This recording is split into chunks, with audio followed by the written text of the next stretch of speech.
Hi everyone, good morning from cloudy Thailand. Make Me Love You, episode 5 I think it is. Let's get that right. So we left it. Leon was in the bar with me in the evening. He'd already been through the 8 girls in our bar. And I was quizzing him.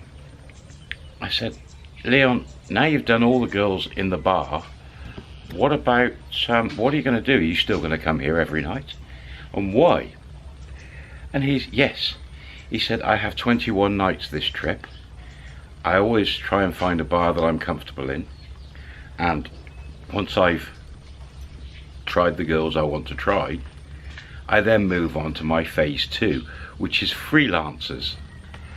And I'm like, God, you got an answer for everything. So you're going to come in here the next, he'd done about 8 nights. You're going to come in the next 12, 13 nights. Yes. Same time. Yes. I said, okay.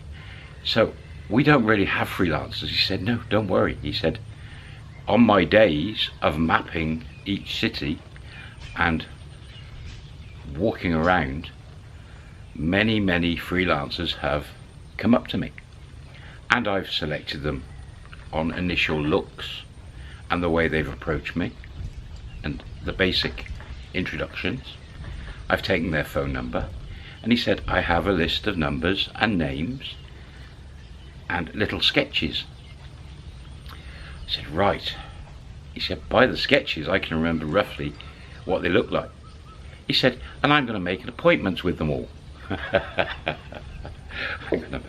said, excuse me. He said, well, I'm going to ring 1 or 2 of them and see if they're available for the evening. I said, right. He said, I'm then going to give them an appointment time, so in most instances it will be 8 o'clock, and I will send them an interactive map of where I am in this bar and the address, and that's part of the test, to see if they can actually see and find me with the help of a little map on the phone or an address. I said, right, so it's a test to see if they can find you. He said, yes. And he said, also to find out if they are prompt, if they are going to turn up on time, basically. I said, right, okay. And he said, and then I'll just normal procedure from there. I said, right, okay. So this is what he started doing. He'd come in on the, I think it was the 9th, must be the 9th night. He bought the girl, the last girl he had the night before from our bar, he bought them a drink and give him a little cartoon, and there you go. And the girls left him. But they were all asking, they were all, you know they were. The Mama-san was telling me they're trying to figure out what he's doing next. And I didn't tell them. I'm like, nah, I'm not going to tell them. It's a surprise. And sure enough, he's there. He sends all the messages to the girl. He probably only sent one at a time. And he's there, I think, 7:30. So the girl's got half an hour, 30 minutes to get there. And he did this with 1 girl each evening. And the girls, pretty much, over the next few nights, they all turned up late. They all got there about 7:30. A couple didn't show. And anyway, they came in. Our girl's like, well, what's this all about? Who's this? Bought them a drink, cartoon, usual pattern. Off they'd go. Come back. Even though the freelancer wasn't from our bar, he'd come back to our bar, 11, half 11, and buy them a drink and then send them on the way. So this went on for a few nights. And I kept quizzing and quizzing and quizzing. How you getting on? How you getting on? He said, there's definitely some nice freelancers about who are very clever. I said, right. And remember, you know, I was still a greenhorn back then. I knew hardly anything about the scene and everything. I was still in my first 3 weeks running the bar. And he's like, a couple of the girls are younger than they say, or they're not telling the whole truth. He said, I'm finding this pattern. Maybe they're not doing this job full time, they're doing other work. Right, okay. But I learned a lot off Leon, you know, his information.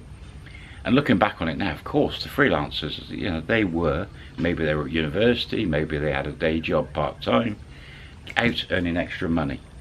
And who can blame them?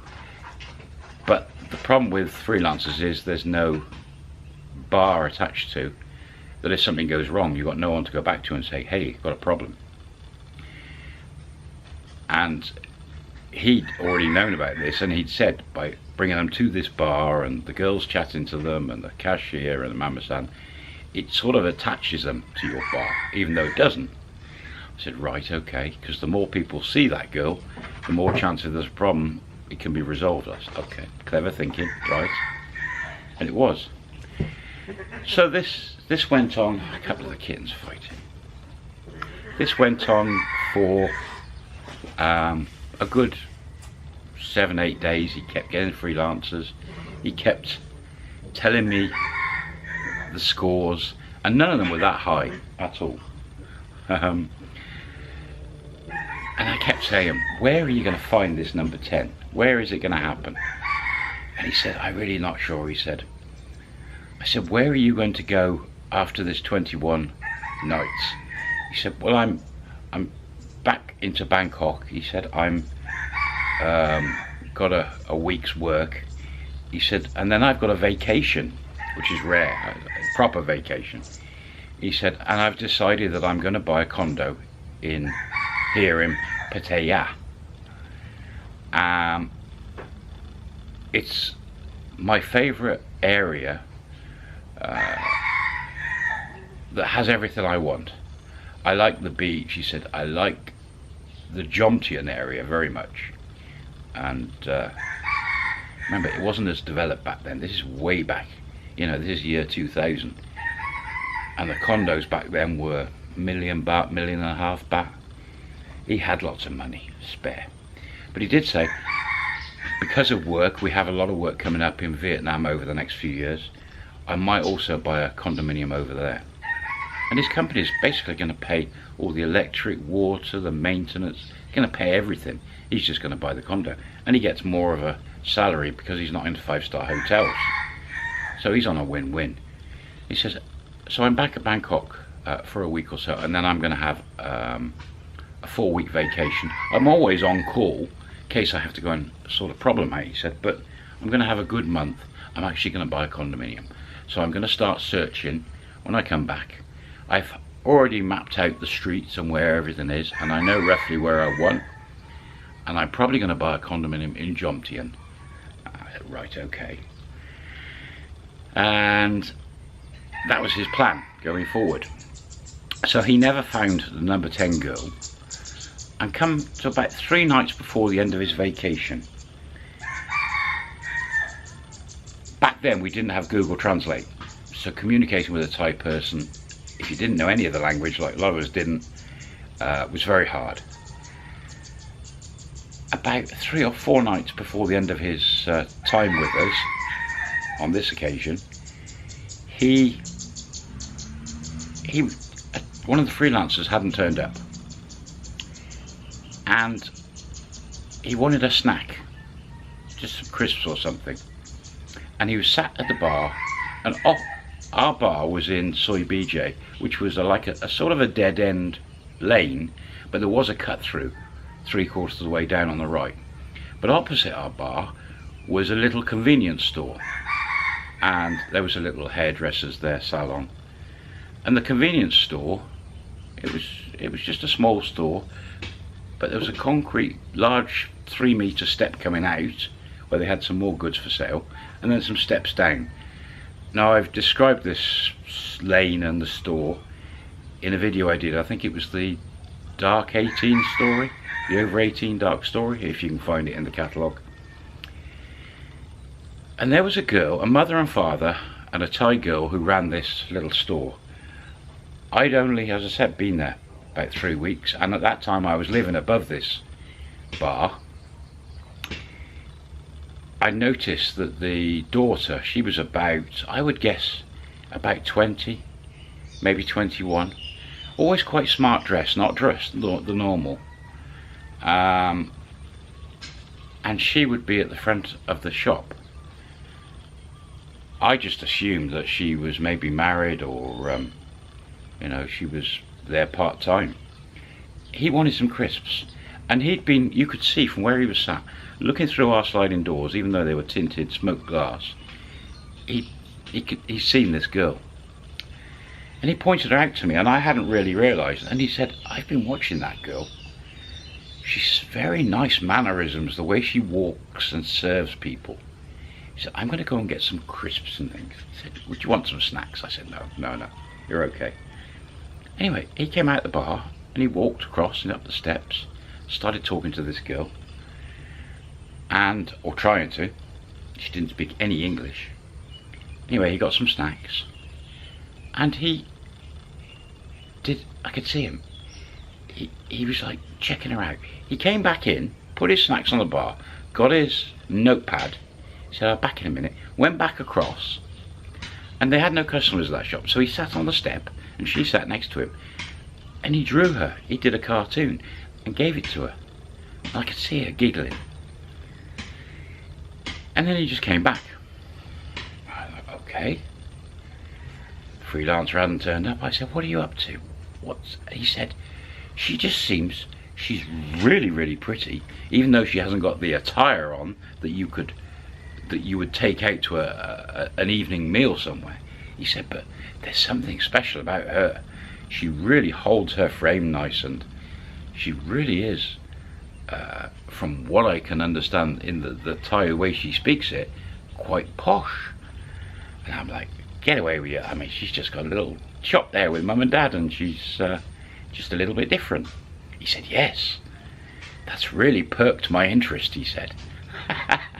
He said, how can I speak to a Thai girl without anybody around who can translate? And I was like, I have no idea.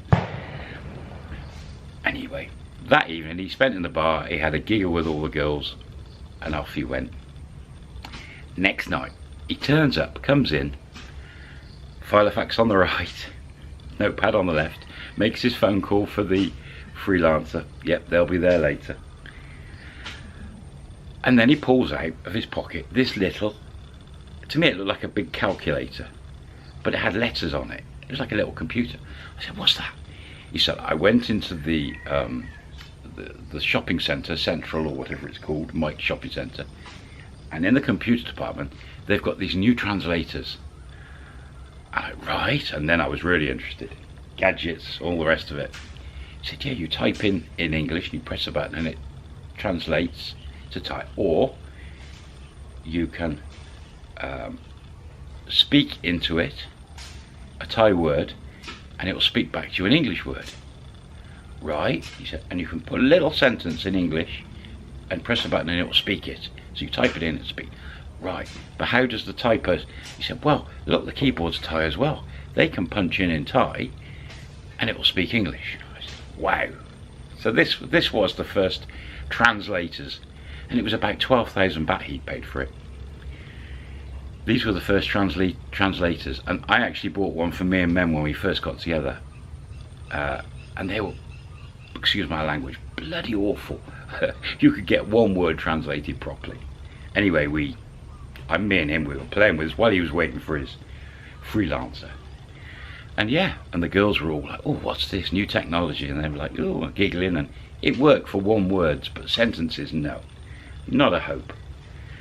Anyway, his freelancer turned up. I did the usual, bought a drink, little sketches and stuff like that, and off they went. She was late, as the rest were. Came back 11:30, yeah, girl, blah, blah, blah. There's your drink, on your bike, thank you very much. She was a 6 or a 7. Gone.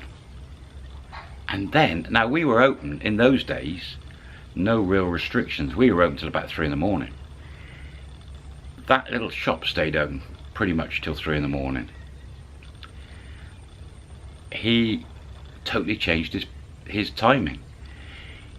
It was about 11:30. You know, he normally goes midnight, 12:30. He making notes, playing with his translator. He said, right, he said, I'm not in a rush tonight. I'm going to go and have a chat with a girl over there. And I can't remember what name was. Can't remember. Just call her Pretty Girl. And he said, I'll be back. He said, I'm going to go and have a chat. Off he went over there. Bought some snacks, all rubbish, crisps and things. Sat on the seats, and the girl sat there in between customers, and they started going this translator. Did one word at a time, and that girl, she was tapping away. She was really good with it. About an hour gone by, hour and a half. It was about 1 in the morning. They're still tapping away. And he kept coming back over, bringing crisps and crisps and crisps. Every time he went there, he bought crisps. He said, I feel bad if I don't buy stuff.